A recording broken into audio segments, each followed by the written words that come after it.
So this is our class starting the book of Leviticus. And when people asked me what we were going to study, and I said, Leviticus. Leviticus? Why Leviticus? And that's actually a pretty good comment because, Leviticus is sometimes a little difficult to read through because it appears to repeat itself several times. A lot of times it's doing it from a slightly different viewpoint or with different instructions, but it can get a little mind-numbing when you read it straight through, and it takes a couple hours to read the whole book. You and I know this book by the name of Leviticus. Do you know any other names for it?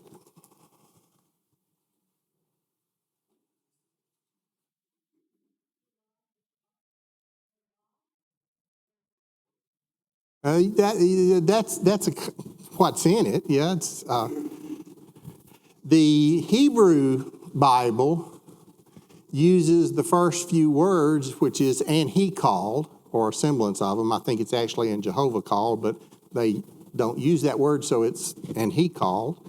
And I'm not even going to attempt to pronounce that Hebrew word. But it appears, this was a shock to me when I was reading about this, but it appears that the most common name for this book, or the way the most people will recognize it, is the third book of Moses.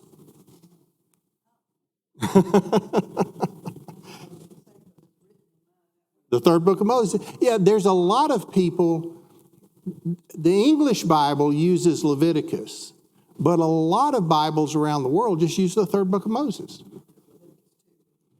So it's a really interesting thing to me when it comes to stuff like that, how it is. We'll use the term Leviticus. Anybody have a clue what Leviticus means? It really has to do with instructions to the Levites. But the book also has instructions to the non-Levites. So it's, one of these things that it's a name. That's about. It's a name, and so from that standpoint, we will move from there. But as we get started, there's a excuse me.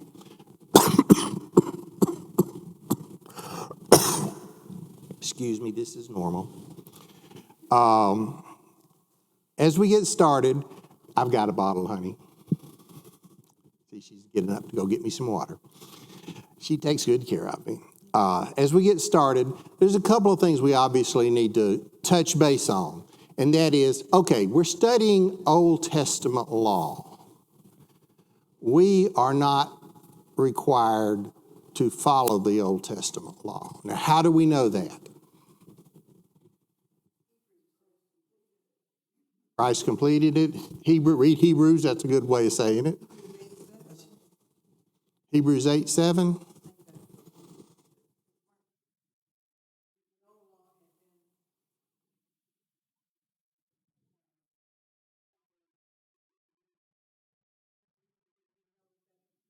For if the first covenant had been faultless, then should no place have been sought for the second, for finding fault with it them. He saith, behold, the days come when, saith the Lord, when I will make a new covenant. Very good. Galatians, what about Galatians? Okay. Declaration of Independence. Well, one of the things that I wrote down was Matthew 5:18. Jesus was talking about the fact that he had not come to do away with the law, but to fulfill it. And so did he fulfill it? Yes. How do we know that? Because he said it's finished. I had never thought of that one before.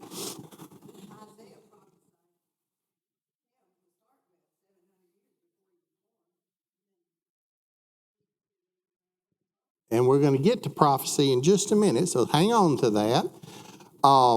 In Colossians chapter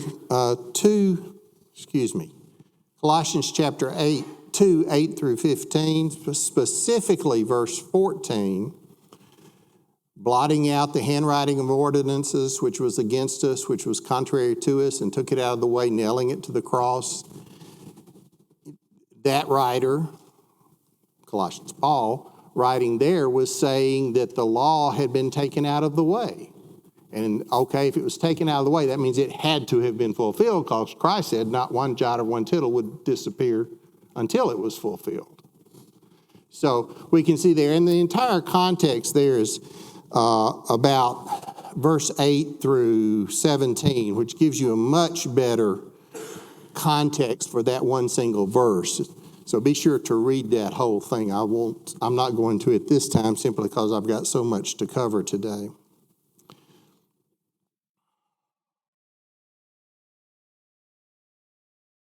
And sorry, I think that's going to be a constant with me today. John 1:17 is another one that talks about the contrast between the laws. John 1:17 says, "For the law was given by Moses," and so we know what exactly he's talking about, the law that was given by Moses from God, but grace and truth came from Jesus Christ. So that's another one that tells us a little bit about that. But there's some examples that show us that the old law should no longer be forward. And I think Cherry started off talking about Hebrews, and the whole book of Hebrews is really about how much better the new covenant is than the old covenant. So that's a good starting place. But can you think of an example where the apostles actually made a statement about not upholding a specific part of the old law? Circumcision. Acts 15, when the apostles met and they talked about it, and then repeated again later by Luke in Acts chapter 21. Acts chapter 15, verse 19. They're talking about this concept of the Gentiles being required to be circumcised, to uphold the old law in order to be Christians. Acts 15, verses 19 and 20. "Wherefore my sentence is that we trouble them not, which from among the Gentiles are turned to God, but we write unto them that they abstain from pollution of idols, and from fornication, and from things strangled, and from things from blood." In other words, we're not going to trouble them with these laws. We're not going to bind them on them. And it's a little bit plainer in Acts 21 in verse 25. "As touching the Gentiles which believe, we have written and concluded that they observe no such thing," talking about the circumcision, "save only that they keep themselves from things offered to idols, and from blood, and from strangled, and from fornication." So the concept here that I'm trying to make sure we all get across as we study some of these old laws is that we're not required to follow these old laws. There's biblical proof showing that in the New Testament they said, nope, we're not going to do those anymore. And once again, as Cherry said, read Hebrews. It's hard to read Hebrews and not catch that. But if it's not important for us to follow, then why should we study it? Why should we study the old law, much less the Old Testament period, much less just Leviticus? Instructions, but we're not supposed to follow those instructions.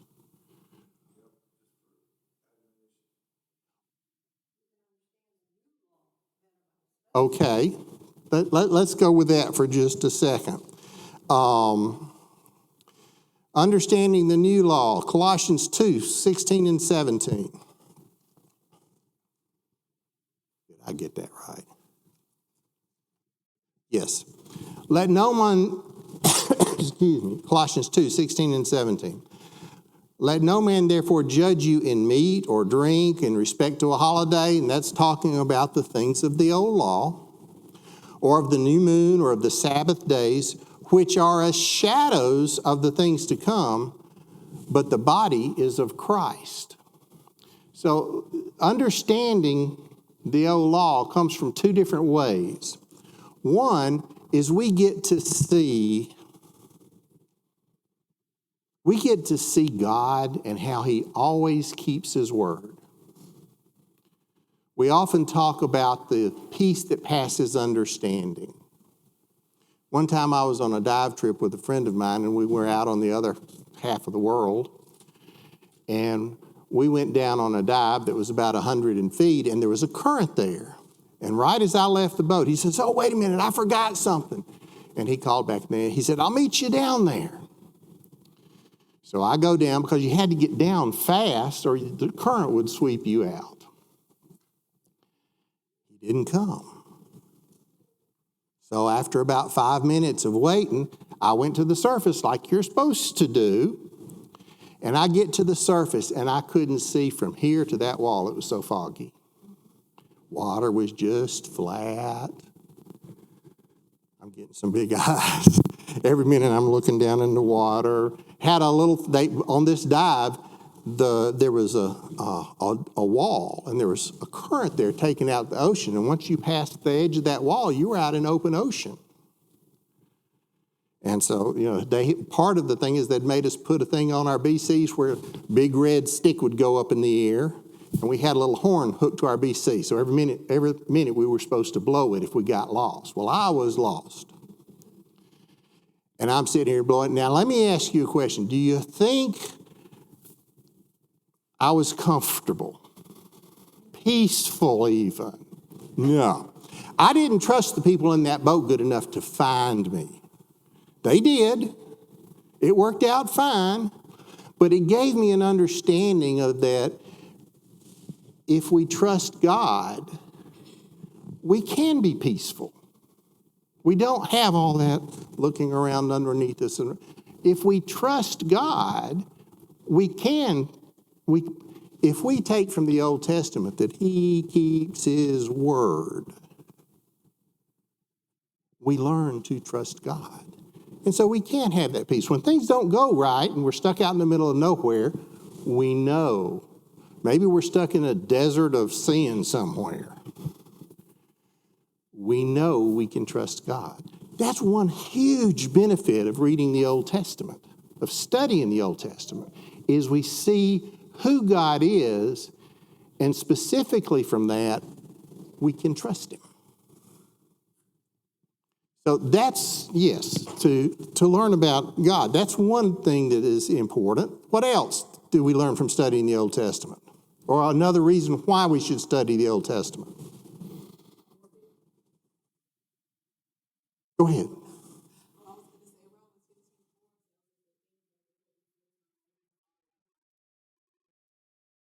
Yes, I've got that actually from 1 Corinthians 10:11. Now, the things that happened unto them, the Israelites, were for our examples.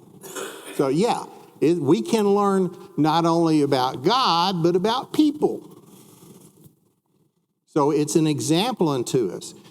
Now, we just finished talking a little bit about shadows. Shadows are a funny thing. And as you study the way the shadows are, the Old Testament, we're told, was a shadow of spiritual things, or of things to come, maybe I should say, to get it more correct. The Israelites couldn't see what was casting the shadow. Have you ever seen those pictures? I probably should have gotten one as an example, where somebody makes their hands a certain way and it looks like a bunny rabbit. You look at the shadow and you see a bunny rabbit. But it's not a bunny rabbit that's casting the shadow, it's a couple of hands. We're blessed in the fact that with the New Testament, we can see some of what's casting those shadows. For example, we talk about Jesus being our high priest. That's specifically stated as a shadow. That was the establishment of the priesthood, the high priest. The high priests are compared. So there are some things we're told are shadows, but one of the things you'll see through this study is you'll say, oh, wow, that sounds a lot like this over here in the New Testament. And that's a good thing. We just need to remember that just because we see a relationship doesn't necessarily mean that was there on purpose. We can add too much into it. We might be seeing a relationship that's being caused by hands, casting the shadow. So we need to be careful, but it's still good to say, you know, they were saved by water when they crossed the Nile River. It was the Nile, wasn't it? Red Sea, yeah. Thank y'all. Get used to it. Somebody's got to keep me straight. That's right. So, and that's one of the nice things about teaching class is people will correct me when I say something wrong or stupid. But the idea here is that we will see things that remind us and help us better understand how we're supposed to be. And, oh, by the way, when you think that we serve a God that was able to set this up so we would see those things over that many years, planned that well, knew what was going to happen, and could do that, makes you respect God just a little bit more when you realize how much He has done to give us so that we actually can believe in Him. I lost them again. Got to look at my next notes. Hebrews chapter 8, verse 4, talking about Jesus. For if He were on the earth, He would not be a priest, seeing that there are priests that offer gifts according to the law, who serve under the example and shadow of heavenly things, as Moses was admonished by God when he was about to make the tabernacle. For see, saith He, that thou makest all things according to the pattern shown thee in the mount. Moses was given a pattern so that it would make that shadow for us. They could see what they were given. We can see what causes that shadow sometimes. So that's a good reason to study. Okay. So we learn about God and we learn about man. Now, before we actually get into the book itself, there's several terms that we use all the time in church. A lot of them are not often used outside of a religious organization of some type. But we need to make sure that we understand those words at least somehow closely to the way the Jews did. So the first word I want us to think about, because it's going to be used a lot, is the word abomination. What do you think of when you hear the word abomination? Something God hates. That's a good one, by the way. A terrible act. Taboo. What? Transgression. The words that we're saying right here tend to make us are related to sin, really. That's how we're seeing that. That's the way I'm hearing you talk about it.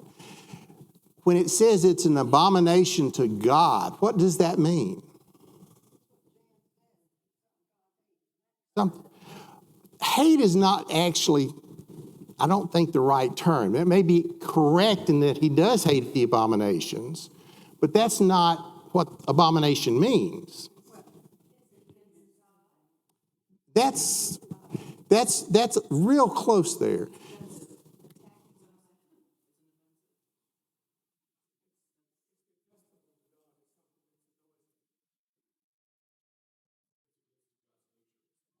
That's where I'm trying to get to with this. Yes.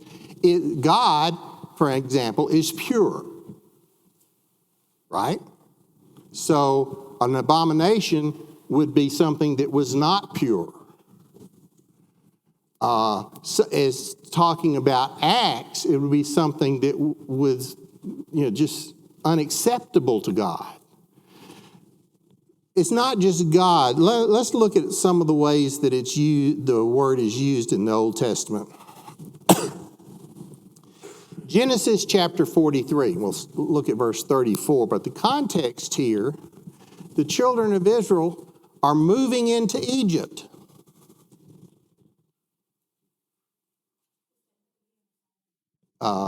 Genesis 46. The children of Israel are moving into Egypt. They're talking about Pharaoh. All this stuff is going on.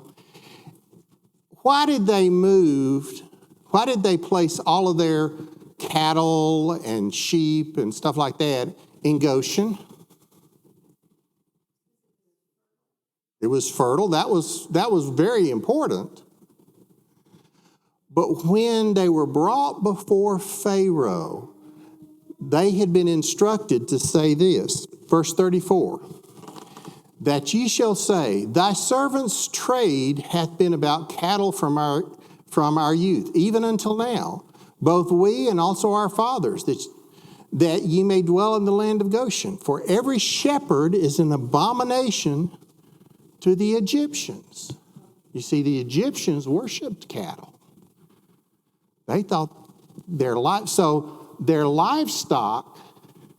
they were put in a separate area that was, very fortuitous to them because it was a very fertile area. It grew grass. Their livestock could do well. But see, the Egyptians thought those were gods.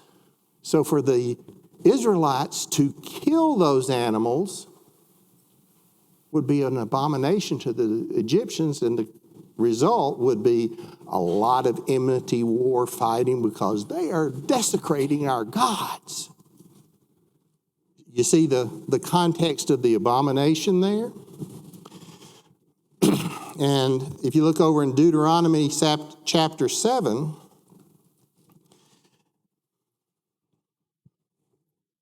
Deuteronomy chapter 7, starting in verse 25, talking about things that God said it's not going to happen, or they're not supposed to do. The graven images of their gods shall ye burn with fire. Thou shalt not desire the silver and gold that's on them, nor take it unto thee, lest thou be snared therein. For it is an abomination to the Lord thy God. Neither shalt thou bring an abomination into thy house, lest thou be a cursed thing like it. But thou shalt utterly detest it, and thou shalt utterly abhor it, for it is a cursed thing. So he's talking about idols.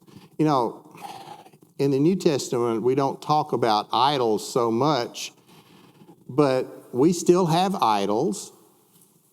Most of the time, our idols are something like credit cards or, something that we own, that we put above God. And I think that's the point here with God and idols. Anything we put above God is an abomination, because God is at the top of the food chain, for lack of a better expression. We can't put anything above God. God's nature is He is the God, the one and true living God.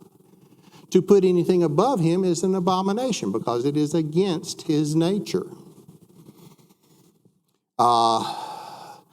One that is,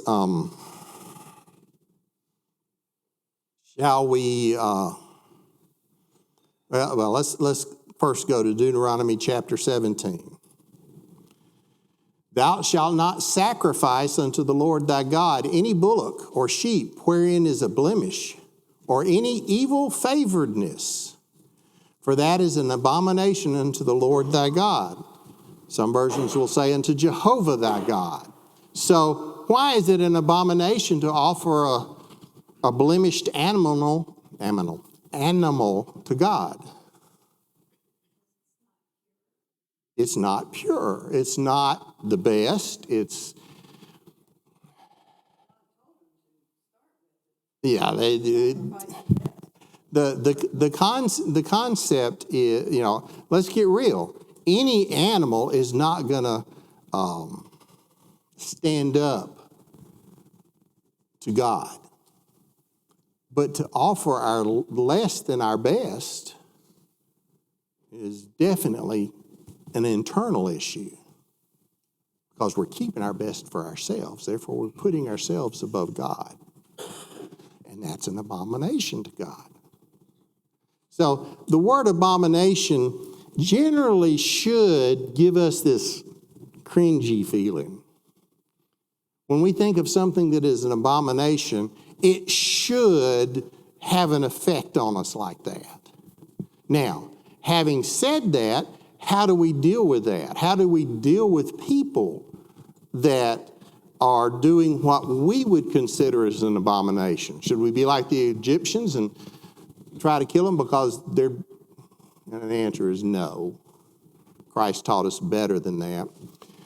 Good example, Deuteronomy 22:5. Deuteronomy 22:5. The woman shall not wear that which pertaineth unto man, neither shall a man put on a woman's garment, for all that do so are an abomination unto the Lord thy God. Something that is running rampant in our society today. However, let's realize something. Two things I want to make a point with here. One, in the time this was written, men wore skirts, robes, yeah. So it's not necessarily the garment that is the issue. What's the issue? What? Your heart. How is your heart the issue?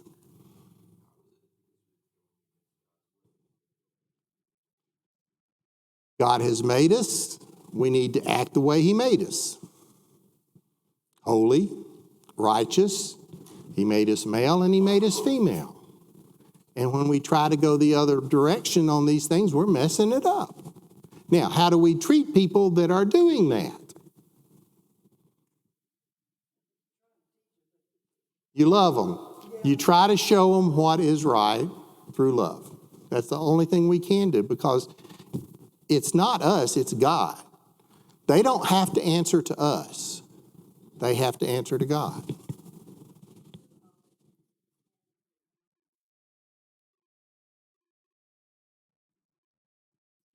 So, although we have a lot, in case you didn't hear that, by the way, she said, the Bible says, vengeance is mine, is the Lord, so that should not be part of how we deal with it. And this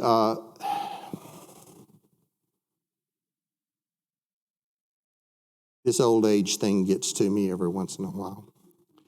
So we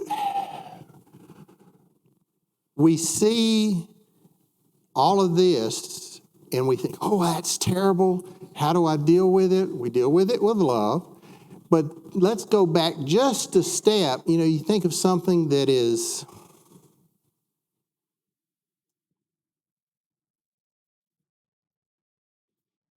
Jerry, I just love that hat you're wearing today. Now, she obviously is not wearing a hat. But if she was wearing a hat and I didn't really like it at all, and then I made a point to come over here and tell her that, that's a little white light, makes her feel better. God hates lies. Is that any worse than somebody doing something else? Any not as bad as somebody doing something else? We have to understand that, yes, we all are in need of God. So, understanding abomination is important. Turn over to Revelation chapter 21. Last verse on this and we'll move on. Revelation 21:27. And there shall in no wise enter into it, speaking of heaven, and there shall in no wise enter into it anything that defileth, neither whatsoever worketh abomination or maketh a lie, but they which are written in the Lamb's book of life. So our motivation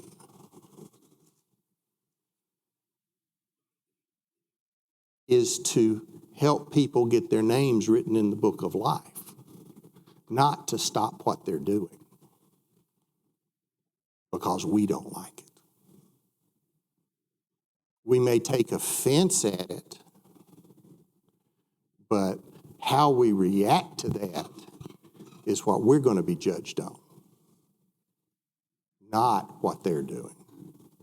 So we need to deal with that. So, okay, the next word I want us to talk about is an interesting word. In fact, this word is really pretty much only used as even in ancient times, it was only used in conjunction with, I hate to use this word, but it's the word used by a lot of writers, cults.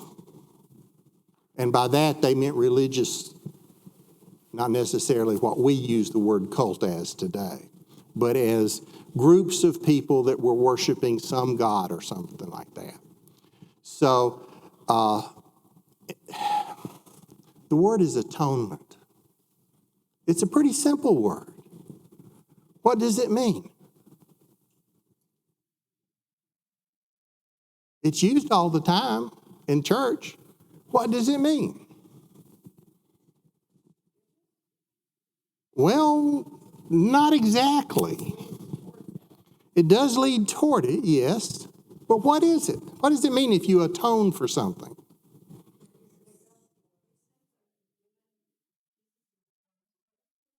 Okay, Jesus atones for our sins. Somebody else was talking to. Guiltless. Okay. Reconcile, that's, yeah. But how are we reconciled? What does atonement have to do with forgiveness and reconcile? What? Sacrifice. Y'all are getting real close. At least real close to what I'm trying to pull out of you. Okay, it's like, okay, I'm going to make amends for what I've done, to atone for what I've done, to make up for it, to clear it up. I said something really hurtful to Kyle. I called him Zach. Made you choke. So I come over and I apologize for it. I make amends. I know his name's Kyle. My brain just sometimes messes me up. And he that's the concept of atonement, is you're paying for it. You're making up for it. It's not that, it's gone. So let's look at a couple of comments about this. I did some quite a bit of looking in different dictionaries on this word. And to atone is to make amends or reparations. So the idea is you're cleaning up the slate. Now, if you clean up the slate, does that mean that Susan, my brain couldn't remember your name for a minute. Susan was saying, does that mean we're forgiven? Those are two different things. We can clean up our act. We can make reparations. But it's God that gives the forgiveness. So, yes, forgiveness is tied to atonement here. And we're going to look at a couple of verses. In the New Testament, Romans chapter 5 is a good one. Romans chapter 5, starting with verse 6 through 11. For when we were without strength, in due time, Christ died for the ungodly. This is the passage y'all are familiar with.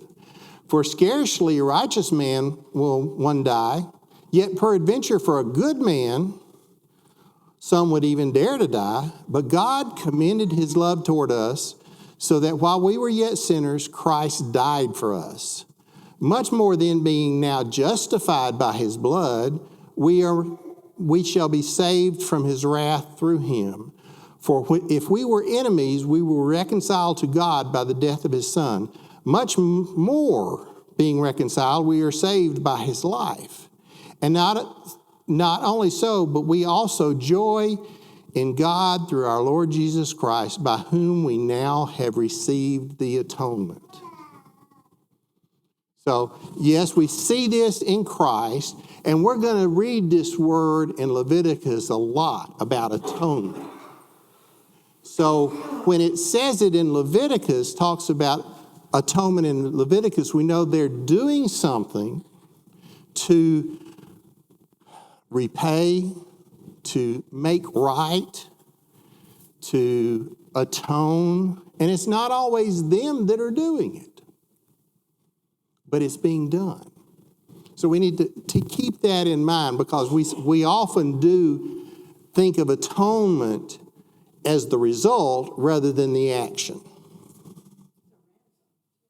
A ransom is a good idea, a good concept. Someone is sold into slavery. Somebody is kidnapped and they're bought back with a ransom. That's not really atonement, but it's a good concept.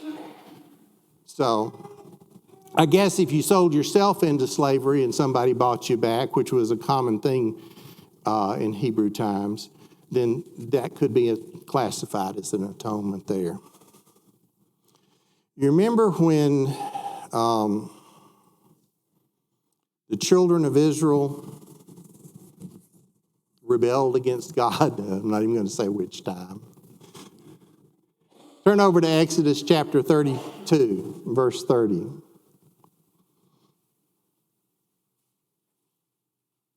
Exodus 32 and verse 30. And it came to pass on the morrow that Moses said unto the people, you have sinned a great sin. Make you think of an abomination somehow.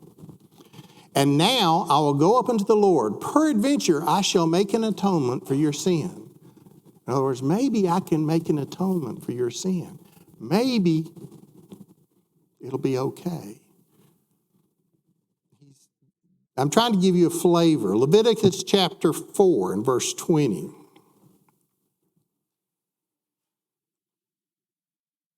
Leviticus chapter 4 and verse 20.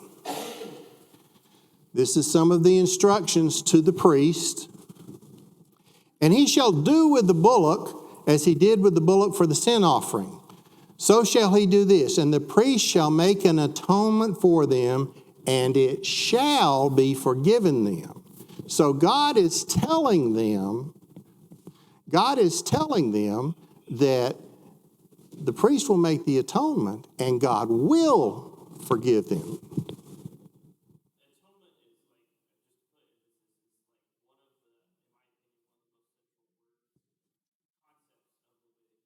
Absolutely.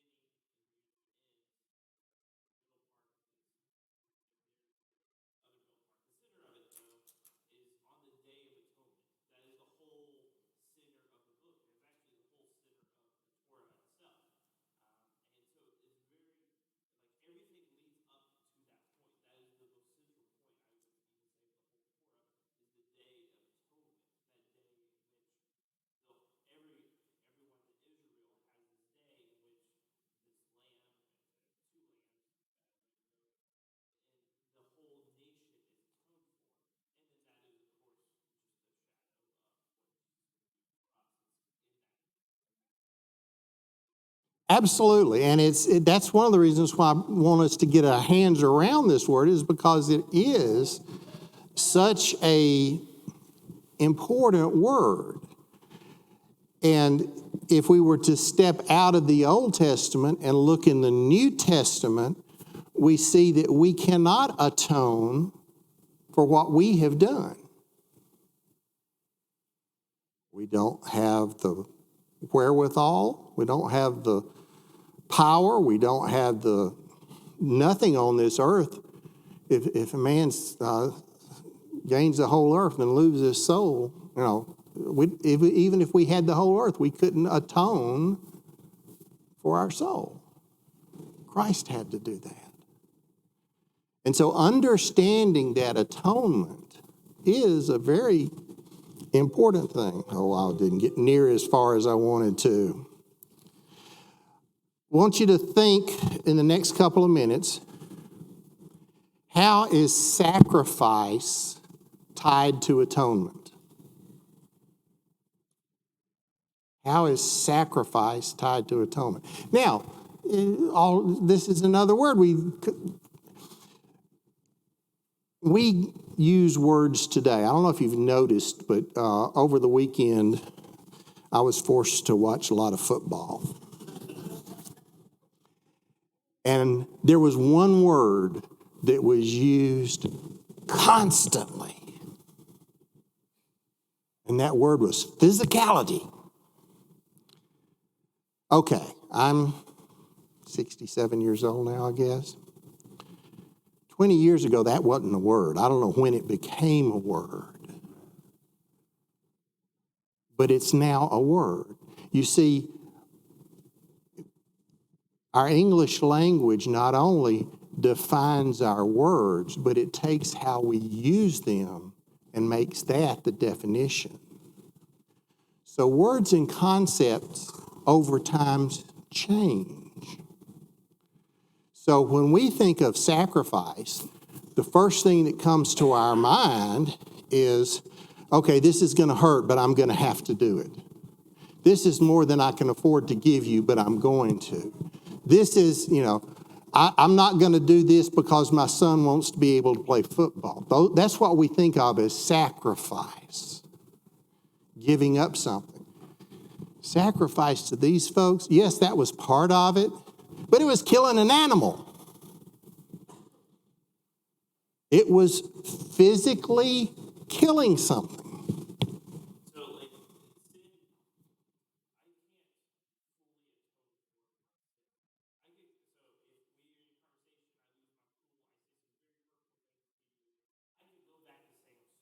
Mm-hmm. But that doesn't clear anything. Like, we still have, that's caused our relationship to suffer in some extent. There's going to have to, I can't fully do that. Plus, there's kind of the damage it does to the universe. Sin isn't just between us two. There's other people. Maybe other people witnessed it, and so they saw it. It kind of just pollutes the universe, the world.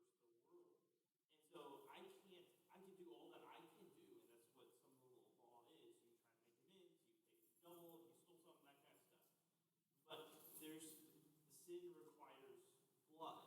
Sin requires death. And that's where the lamb comes in. It's that thing that cleanses the nation so God can be with us. Because it's not just good enough for me to try to make it up.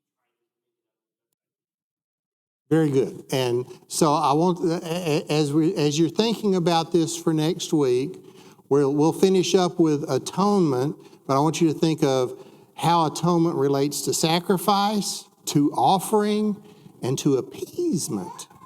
Appeasement. Thank you for your attention and your comments.